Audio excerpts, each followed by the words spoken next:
కోట్లు పడిపోయారు. ఈరోజు ఆ ఒక్క అవకాశాన్ని ఒక్క తరం కాదు 30 సంవత్సరాలు ఆంధ్ర రాష్ట్రం వెనక్కి వెళ్ళింది. ఈరోజు ఏ ఒక్క పారిశ్రామికవేత్త వచ్చి ఆంధ్ర రాష్ట్రంలో మేము పెట్టుబడి పెడుతున్నాం అని చెప్పే పరిస్థితి లేకుండా పోయింది. చివరికి మన రాష్ట్రంలో పెట్టాల్సిన పెట్టుబడులు ఒరిస్సాకి వెళ్ళిపోయినాయి. ఒరిస్సా ఈనాడైనా ఊహించామా ఆంధ్ర రాష్ట్రంతో ఒరిస్సా పోటీ పడుతుందని? ఒరిస్సాకి పెట్టుబడులు వెళ్ళిపోతున్నాయి. విశాఖపట్నం రావాల్సిన రూపాయి పెట్టుబడి ఒరిస్సాకి వెళ్ళిపోతుంది.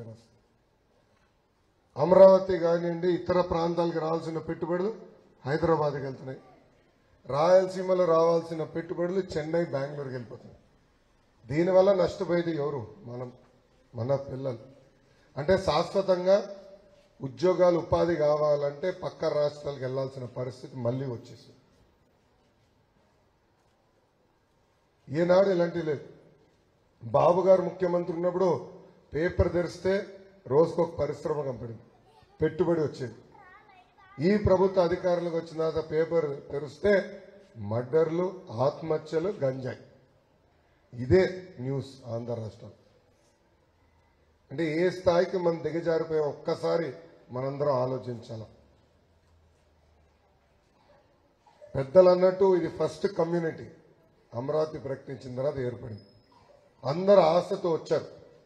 ప్రాంతం అభివృద్ధి చెందుతుంది, పిల్లలకి మంచి భవిష్యత్తు ఉంటుంది. దానికి ఒక స్పీడ్ బ్రేకర్ పడింది 2019లో.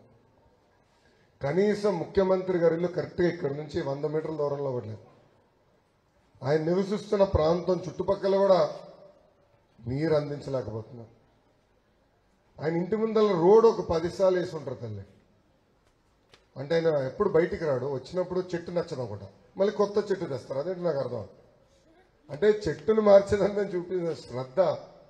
ప్రజలకి డ్రైన్ వేద్దాం, తాగునీటి సమస్య, నీటి సమస్య పరిష్కరిద్దాం, కనీసం ఒక పార్క్ ఏర్పాటు చేద్దామన్న ఆలోచనలో ఈ ప్రభుత్వం లేనే లేదు. పేరుకి మున్సిపాలిటీ, పేరుకి కార్పొరేషన్. మున్సిపాలిటీ, కార్పొరేషన్ నాకే తెలియట్లా, నేనే కన్ఫ్యూజన్లో ఉన్నాను. వీళ్ళు కార్పొరేషన్ అంటారు, కోర్టు ఏమో స్టే ఇచ్చింది, అది మున్సిపాలిటీ అంటారు. అటు ఇటు కాకుండా మనం ఉన్నాం. సో పేరుకే మున్సిపాలిటీ, కార్పొరేషన్, పనులు జరగవు, నిధులు కేటాయించారు. అండ్ ఇక్కడ ఒక శాసనసభ్యుడు ఉన్నాడమ్మా, కరకట్ట కమలాసన్ తను.